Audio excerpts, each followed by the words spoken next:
out there somewhere. Hello, you are watching New Vision TV, The Interview, and I am your host, Ruth Naseje. Today, I am honored to interview a pastor. Most of you know him for his music, but he has preached to thousands. And today he's going to take us through his journey having parents who lived with HIV.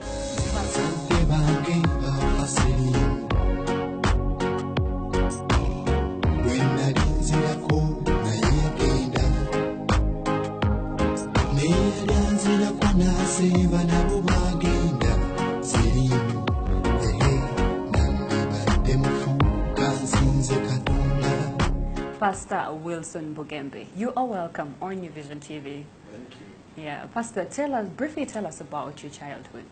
Well, my childhood was fun. It was fun. I was born in a family of 5 boys, no girls. So literally our mother raised us kneeling, behaving like girls, trying to discipline us. So we paid for the price of not having a girl child. We had to cook, kneel, do whatever it takes. But it was fun. We were a happy family until AIDS came in. And then the game changed. But when you're young, you don't really know what's going on, you know. But I remember, first of all, my dad was singing in the Anglican church, and they knew him really well, Mr. Chilavida, and they literally didn't believe it was HIV back in the day. Most people, that's 1993. Well, yeah, most people thought it was witchcraft. So I remember my dad, like Sunday, we sing in the choir, then Monday, we go try to find the cure, in the witch doctor's shrine. I was very young because I used to go with him everywhere. So literally, so many people died because they didn't believe HIV was real. There was a rumor that, Mizimu kuve Tanzania, but literally people didn't believe. People thought it was witchcraft from Tanzania and stuff like that.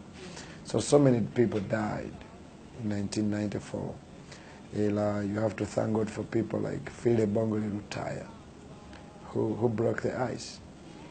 Yeah, and I remember I was in P3 in 1993, and they showed us Phile Bongoli Lutaya's video when he was saying he's sick and HIV is real, and this is the way you should avoid it, this is the way you can. So literally, he's a hero. Phile Bongoli Lutaya is a hero. Pastor, how did your family get infected with the virus? Literally, I don't know whether, it's more of, HIV is more of a blame game. This one brought it, this one brought it, this one brought it. So I don't know, because I was young. But what I think infected my family was poverty and ignorance.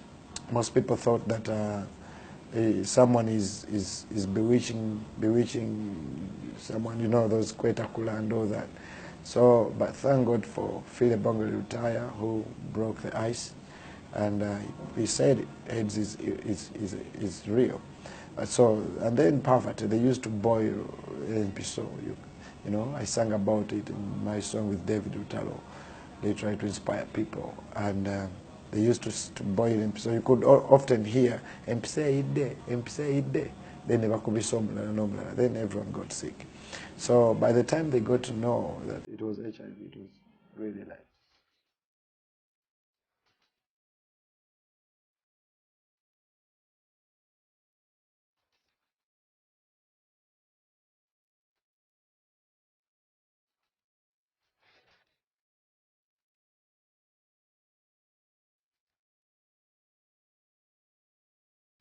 Alt Entertainment.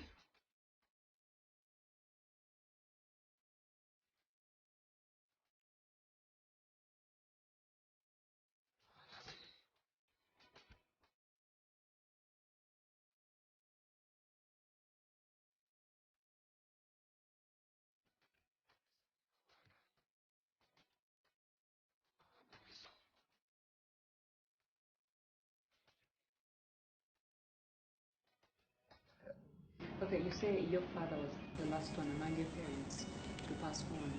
Yes. Yes. My father was the last one to die. Yeah. What Yeah. happened? But my brother was really the last one. Your brother was the last. Yeah. Okay, among your parents. Among my parents, my dad, yes. Dad. It was your mother, then your dad. Yes. Okay, so you remained children, 5. Yes, 5 children. And you were the second born. Yes. So it seems your father, you were the favorite. Because I was more like his firstborn. Okay. And I think he knew that I didn't have HIV. And so he always wanted to teach me stuff, take me around with him. He was a poor dad, but he was a very working dad, hard-working dad. They know him in Masaka. He used to also sing. He headed the choir called Hosanna. Yeah.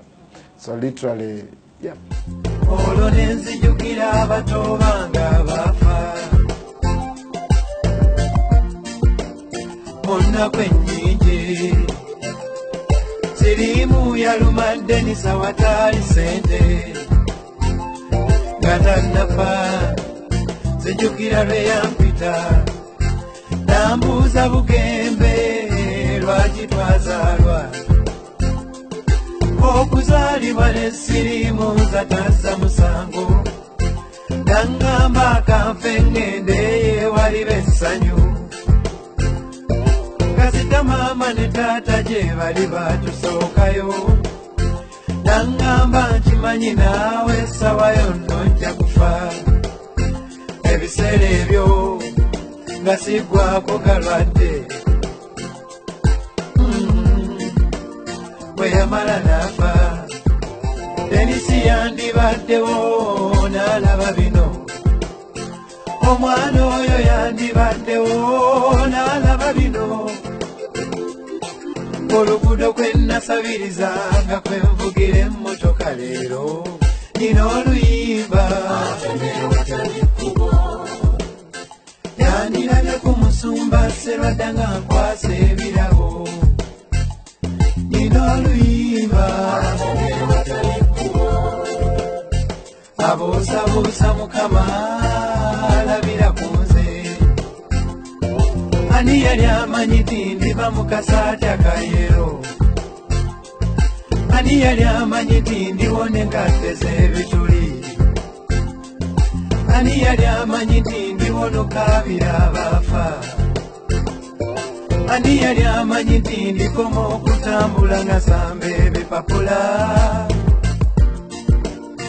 nonda ekikumi.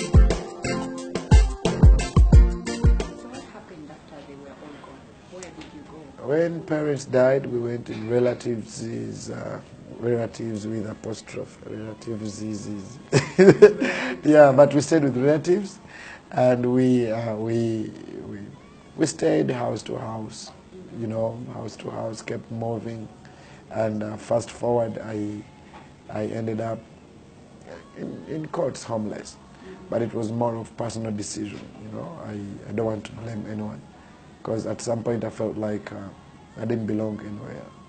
I didn't belong anywhere, so that's how I ended up on the street. Yeah, but that's a story I don't want to dig into, but because I realized it was more of me, I would have stayed home. But just take us through your life on the street. How was it? It wasn't really a long time. It wasn't really a long time. It was like probably 3 to a month. But it sounds like I was there for a long time. No, it wasn't really. But it was tough. It was tough. But I had my grandparents somewhere in Rubaga who invited me to come to Kampala. And but by then I was hard to love. I was hard to love. So that's why I ran away. What prompted that?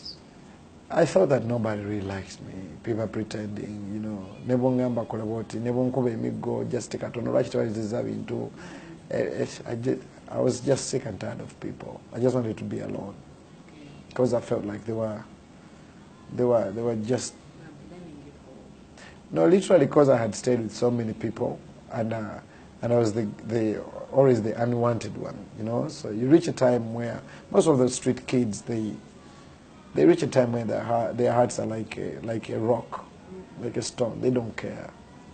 Yeah, that's why I have so many of them around me, because I know their language. 8 months later, how did you get off the street? One day I wanted to, in courts, commit suicide. I was running into the cars, I wanted a car to knock me down. That's when totally my hope box was empty. And of course, no one wants to make an accident, so everyone was dodging me. And some of these stories, some of my relatives don't even know. You know, they were like, really, did you reach? Because it was brief, but yeah, it was more, these days I say it was more of me. I was just sick and tired of people. That's why my entire life is a miracle. Like God healed me. Patrick, that guy found me in the running into the cars. His name is Patrick Semambo. He works with Seroma, and he took me. He stopped a taxi, then directed me to Trumpet Center. The guys who own Apostle John Malinde, great pastor, who owns Prayer Mountain, Seguku, and then Pastor Michael Chimole and the staff, and then they brought me one Sunday morning on stage. I told them my story. I said I want to go back to school. And they said, okay. Someone called Stefan Umbogo, director of Highway College, shoot up his hand and took me to school. Briefly, tell us about your love life. Good thing I have a girlfriend, and I've said it again and again. My story of not being married has been oversung. I'm also tired of it. But we serve a God of time, and we serve a God of seasons. When I know, when I will be introducing her to the world, I'll let you know why I took so long. Pastor, you happen to be single, and this prompts so many girls to come to your church.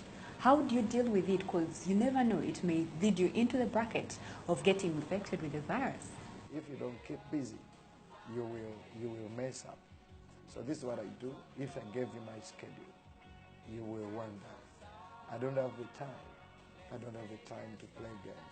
There's a time they gave me, we get breaks off, like holidays, like sabbatical. It was like 7 days, and I said, man, I didn't know what to do. You know, I watched all the movies, I visited all the people. I'm like, man, I'm used to work. I just need to go back to work until the right person comes. But there are people who live with HIV, and others live with the people living with HIV. What advice would you give them, since you have experience of basically both? You thought you were living with HIV, and then later on you found you're not infected with HIV, and you had parents who were living with HIV. How would you advise such people? People living with HIV, I call them soldiers. Because somebody who doesn't live with HIV has no idea. It's like a death sentence if they say you have HIV. But it's no longer a death sentence in our generation.